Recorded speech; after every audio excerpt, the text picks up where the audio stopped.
Prime factorisation कर लेते हैं। 2 4 जा 8, 2 2 जा 4 हो गया। ये पार्ट भी हो गया हमारा। तो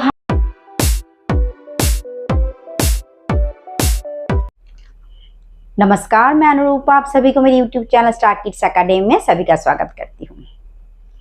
आज हम सीखेंगे मिडिल टर्म फैक्टराइजेशन। क्या सीखेंगे?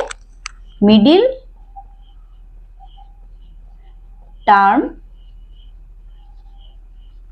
Factorisation. Okay, middle term factorization करना आज हम सीखेंगे, वो भी क्लास 8 के स्टूडेंट के लिए। यहाँ पे मैं क्वेश्चन लिख रही हूँ, देखो, a square plus 6a plus 8। Okay, इससे हम क्या करेंगे? मिडिल टर्म फैक्टराइजेशन करेंगे।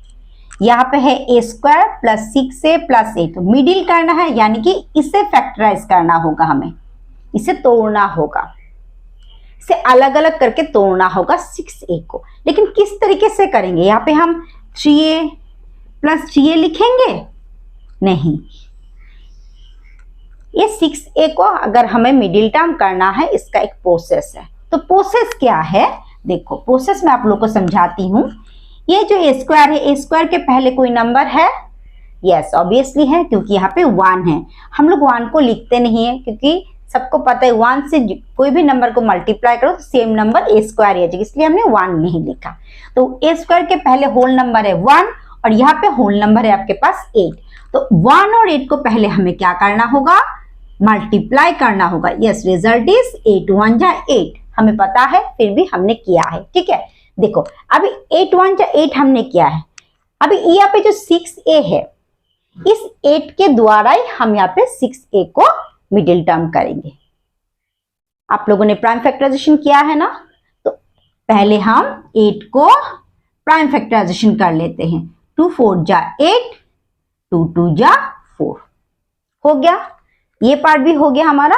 तो हम अभी किस तरीके से यहाँ पे मिडिल टर्म करेंगे 6a को? अभी यहाँ पे जो 2 2 2 आ रहा है, इसके जरिए हम यहाँ पे मिडिल टर्म करेंगे। ठीक है, अगर यहाँ पे 6a है तो यहाँ पे हम 3a प्लस 3a लिख सकते हैं। ऑब्वियसली 6a हो जाएगा, लेकिन 3 और 3 को मल्टीप्लाई करेंगे तो आंसर हो जाएगा आपके पास 9, लेकिन 8 नहीं आ रहा है, तो ये क्रॉस है, ये नहीं होगा। तो जो सही प्रोसेस है ये प्राइम फैक्टराइजेशन। इस प्राइम फैक्टराइजेशन के द्वारा यहाँ पे हम मिडिल टर्म करेंगे। देखो, ये हो जाएगा आपका पास 2 2 जा 4 और ये है 2, यानी कि अगर हम यहाँ पे 6a को मिडिल टर्म करेंगे 4a प्लस 2a, तो कितना आ जाएगा रिजल्ट? ऑब्वियसली 6a आ रहा है, और 4 2 जा मल्टीप्लाई करने से कितना आ जाता है? 8, यानी कि ये सही प्रोसेस है। तो हमें यहाँ पे 6a की जगह पे क्या लिखना है? 4a plus 2a। सेम है, लेकिन उसे हम अलग अलग करके लिखेंगे, क्योंकि इससे हमें मिडिल टर्म फैक्टराइजेशन करना है। देखो, अभी देखो, a स्क्वायर प्लस 6a की जगह क्या लिखेंगे? 4a plus 2a plus 8। 4a और 2a मिला के हो जाएगा आपका 6a। सेम है। अभी हम क्या करेंगे? कॉमन लेंगे। अभी हमारा क्या काम है? कॉमन लेना। अगर हम कॉमन लेंगे तो ये मैथ सॉल्व हो जाएगा। यहाँ पे है a स्क्वायर, यहाँ पे है 4a, a यहाँ पे 2 है और a यहाँ पे 1 है, लेकिन यहाँ पे नंबर है, लेकिन यहाँ पे नंबर नहीं है, 1 है। तो 1 तो कॉमन सब में आ जाता है ना, तो जरूरी नहीं है। तो हम यहाँ पे क्या करेंगे? सिर्फ a को कॉमन लेंगे। तो a को अगर हम कॉमन लेंगे तो यहाँ पे एक a हो जाएगा प्लस 4। a और a को मल्टीप्लाई करें तो हो जाएगा a स्क्वायर, a और 4 को मल्टीप्लाई करेंगे तो हो जाएगा 4a। हो गया। अभी 2 प्लस 2a प्लस 8 से भी हम कॉमन लेंगे, प्लस 2a। यहाँ पे देखो, एक होल नंबर है 2 और ये है होल नंबर 8, लेकिन यहाँ पे a है, यहाँ पे a नहीं है, तो यहाँ से हम a को कॉमन नहीं ले सकते। क्या लेंगे? सिर्फ 2 को कॉमन लेंगे, तो ये हो जाएगा a, ये हो जाएगा 4।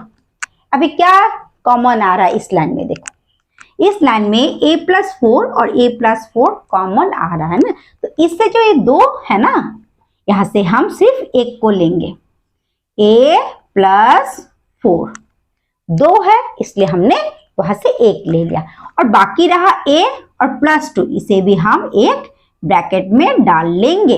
तो ये हो गया आपका a प्लस 2, यानी कि हमारा आंसर निकल गया।